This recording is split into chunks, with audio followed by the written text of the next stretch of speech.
कि हम पैदा क्यों हुए, क्यों भगवान ने ये मानव का तन दिया। क्या एक दूसरे की टांग खींचने के लिए?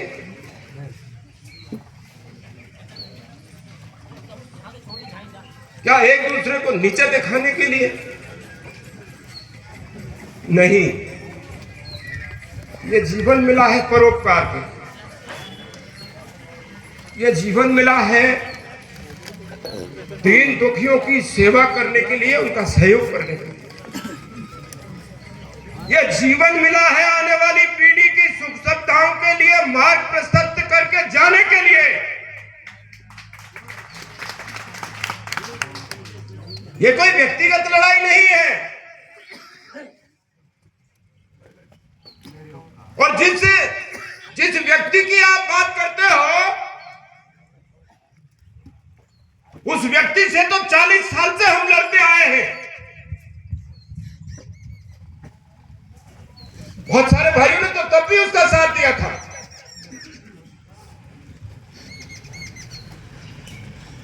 लेकिन आज स्थिति तेरी मेरी नहीं है। आज स्थिति हमारे बच्चों के भविष्य की है।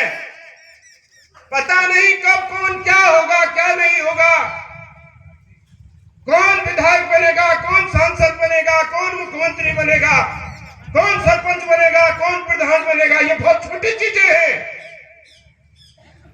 जिसकी तकदीर में लिखा होता है वो बनता है। लेकिन क्या हम हमारी आने वाली पीढ़ी को रोता बिलखता हुआ छोड़ के जाएं? मैंने कई बार कहा है, हमारी किसी नेता से कोई दुश्मनी नहीं है। राजनीति में विचारधारा की लड़ाई होती है, और विचारधारा यह है कि हम 36 कौम को साथ लेकर के चलते हैं, और हमारे सामने वाला नेता सिर्फ एक जाति के लिए भलाई का काम करता है।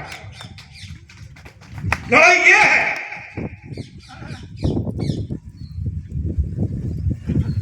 तो खेला में, अरे भाई हम तो कुछ भी नहीं है, और मैं कुछ भी नहीं होना चाहता। मैं कोई राजा महाराजा नहीं बनना चाहता। मैं तो एक इंसान रहना चाहता हूं। लेकिन इंसान के नाते तो प्रेम करो। आप बताइए, आप इतने लोग बैठे हैं यहां पर, सारी जातियों के लोग बैठे हैं। कभी किसी सज्जन के बारे में कोई उटपटांग बात मेरे मुंह से निकली? कभी किसी की आंख दुखाने का काम किया? कभी किसी को लड़ाने का काम किया? कभी किसी के आपस के मुकदमों में भाग लिया मैंने? मेरा प्रयास रहा कि हम सब मिलकर रहें, शांति से रहें। और मैं गालियां खाता रहता हूं आप लोगों की, लेकिन हंसता रहता हूं। और हंसता इसलिए रहता हूं कि मेरी आने वाली पीढ़ी मेरे को चेहरे को देख करके हिम्मत समझिए। नहीं, मेरे दिल के दर्द को बहुत छुपा के बैठा हूं। आपके बीच में मैं फिर कह रहा हूं, मैं कानून तोड़ने में विश्वास नहीं करता। यह मेरा स्वभाव है। मैं सड़क पर चलते हुए किसी व्यक्ति को दुख तकलीफ में नहीं देखना चाहता। यह मेरा स्वभाव है। मेरे गांव में तो पता नहीं कितने सैकड़ों गांवों के लोग यहाँ पर, कोई ठेली चला रहा है, कोई दुकान, कोई अपने परिवार का पालन पोषण करता है खेला बस्ती में। आज तक बाहर के किसी व्यक्ति के साथ खेला के स्टैंड पर मेरी 36 कौम के लोगों ने कभी कोई बदमाशी नहीं करी, कभी कोई झगड़ा नहीं किया। प्रेम से रहते हैं, प्रेम सिखाते हैं। और यही बात किरोड़ी लाल जी से कहना चाहते हैं, प्रेम से रहो। आपके भतीजे को प्रेम से ही तो वोट दिया था। क्या आपने दादागिरी से लिया? क्या आपने जूता दिखा करके वोट लिए थे? आप गुजरों के हालात थे, बाबू महाराज के मंदिर पर गए और वहां आपने ईमान धर्म उठाया पूरी 36 कौम के बीच में। कि आप मेरे भतीजे को जिताइए और हम आपके सुख दुख में हमेशा आपकी सलाह से काम करेंगे। कही थी कि नहीं कही थी? फिर क्या हो गया? आज क्यों खेलना में नफरत दिखाई देती है? आज क्यों बाबू महाराज के मंदिर का वो प्रांगण, वो जनसभा याद नहीं आती है? आप दिल्ली से हमारे कृष्णपाल गुर्जर को लेकर के आए थे यहाँ से बारिश के लिए, और वो गारंटी लेके गए थे। कब कौन क्या कर है? अरे मैं आज आपसे कोई बात कर रहा हूं तो आप लोग मेरे ऊपर विश्वास ही तो करोगे ना, और कल में धोखा दे जाऊं तो आपका क्या दोष है? ये उस व्यक्ति का दोष है जिसने इतनी सारी जनता की भावनाओं को लूटा है। और अगर इतना ही ताकतवर था तो क्यों हाथ जोड़े गांव जाकर के? तो ये तो सारी चीजें हम किरोड़ी लाल के, मैं कहता हूं हम किरोड़ी लाल से कोई दुश्मनी नहीं रखते। हाँ, राजनीतिक विरोधाभास है, विचारधारा का है, वो रहेगा। अब अगर किरोड़ी लाल जी ये चाहे कि मैं उनकी गुलामी करूं, ये मेरे स्वभाव में नहीं है। मैं एक इंसान के रूप में जीवन जी के चला जाऊंगा, लेकिन आप लोगों को गिरवी रख के, मेरी आत्मा को गिरवी रख करके किसी नेता की गुलामी करूं, ये मेरे स्वभाव में नहीं है। मैं किसी पद का भूखा भी नहीं हूं। और यही बात मोदी संगठनों को धन्यवाद देता हूं, उन्होंने इतनी बड़ी बातें यहां कही है कि हमारा सीना धड़क से फूलता है। और आपकी तमाम बातें हमने सुनी। आज हमने महापंचायत बुलाई, एक गाड़ी में माइक लगा करके, ऐसा कौन सा गांव है जहां पर सूचना नहीं हुई? और मैं खुद मेरी गाड़ी लेकर के एक गांव 36 गांव के लोगों से जाकर के मैं सबसे विनती करके आया कि आपको महापंचायत बना है, तो क्या यही है महापंचायत? आप कहते हो धरती फाड़ देंगे, आसमान फाड़ देंगे, हम ये कर देंगे, हम वो कर देंगे। कैसे कर देंगे? इसके लिए भीड़ चाहिए। मैं कह रहा हूं, और मैं अपने भी कहा था, यही इसी मंदिर के प्रांगण में आज फिर कह रहा हूं, चार आदमी तो मेरे गांव में ही है, 4 आदमी बड़े गांव में है, 500 आदमी दोनों गांव में है, 3000 आदमी तो मेरे 5 गांव का ही होता है। कहां पर है वो लोग? ये मेरा कोई व्यक्तिगत काम है? मेरे बच्चे की सगाई ब्याह हो रहा है, कोई क्यों नहीं आते हैं?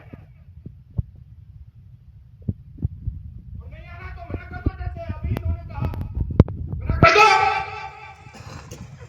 कोई दिक्कत नहीं है, घर बैठ जाऊंगा, मेरी कौन सी बापों की डूब रही है? मैं फिर कह रहा हूं,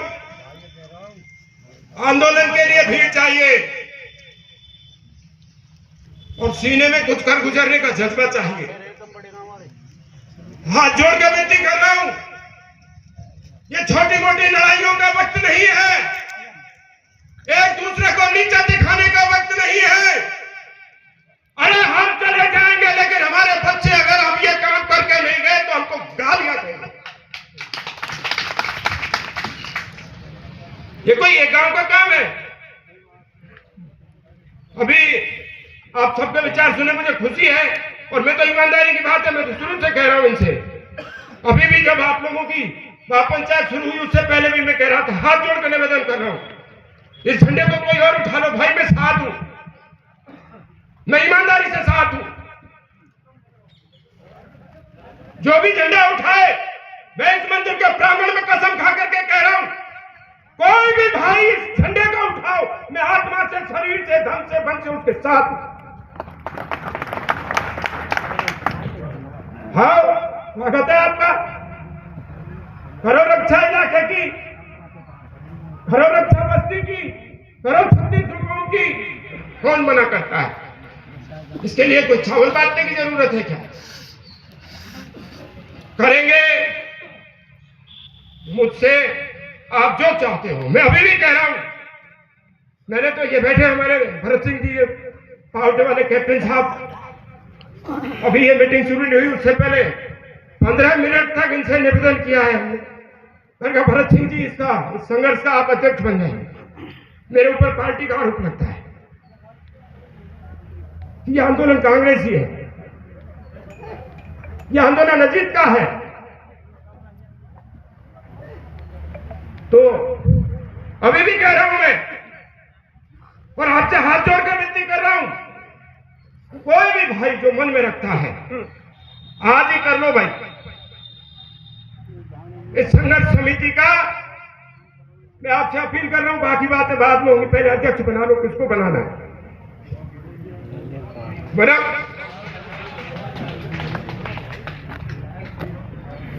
और दूसरी बात जो यहां सुझाव आया, ये आवाज हमारे पास भी आई थी। मैं एक चीज बता देता हूं भाई सिंह जी आपको, वो आपकी जानकारी में नहीं है। जब पंचायतों के परिसीमन की कार्रवाई शुरू हुई थी, जब राजस्थान सरकार का पहला आदेश जारी हुआ था, मैंने सम्मानीय विधायक को 10 बार फोन किए हैं। विधायक साहब फोन नहीं उठाते। एक बार महुआ मिले मुझे व्यक्तिगत तौर पर, मेरे साथ भंवर सिंह जी वकील साहब थे, कुतकपुर वाले, पूछ लेना जाकर के। हमने कहा राजेंद्र जी, पंचायतों के पुनर्गठन की कार्रवाई होनी है, हम चाहते हैं यहाँ पर हम बैठ करके सलाह करके करें क्या करना है, कैसे करना है। कि भाई साहब मैं कल बैठ लूंगा आपके साथ, कर लेंगे बात। वो कल आज तक नहीं आया भाई सिंह जी। मैंने डॉक्टर किरोड़ीलाल जी को भी फोन लगाया, 2-3 बार मेरे फोन नहीं उठाए। एक दिन फोन उठाया पीए ने कहा डॉक्टर साहब मीटिंग में है, जैसे ही फ्री होंगे मैं आपकी बात करा दूंगा। डॉक्टर साहब आज तक फ्री नहीं हुए। आप बात करते हो, मैं आत्मा से लग रहा हूं, ईमानदारी से लग रहा हूं। कब किसको नहीं पूछ रहे हम इसमें छोटे नहीं बनते। और आज भी मैं तो आपके सुझाव का स्वागत करता हूं, वो पूरी जनता करती है। चलो देर आए दुरुस्त आए, आज ही सही। और यहां से कितनी सी दूर है वो विधायक का, उन्होंने बना रखा है अपना दफ्तर 2 किलोमीटर। तो क्या आप और हम सब 2 किलोमीटर पैदल नहीं चल सकते? बताइए आप, इसमें कोई छोटे पड़ जाएंगे हम, या हमारी बेइज्जती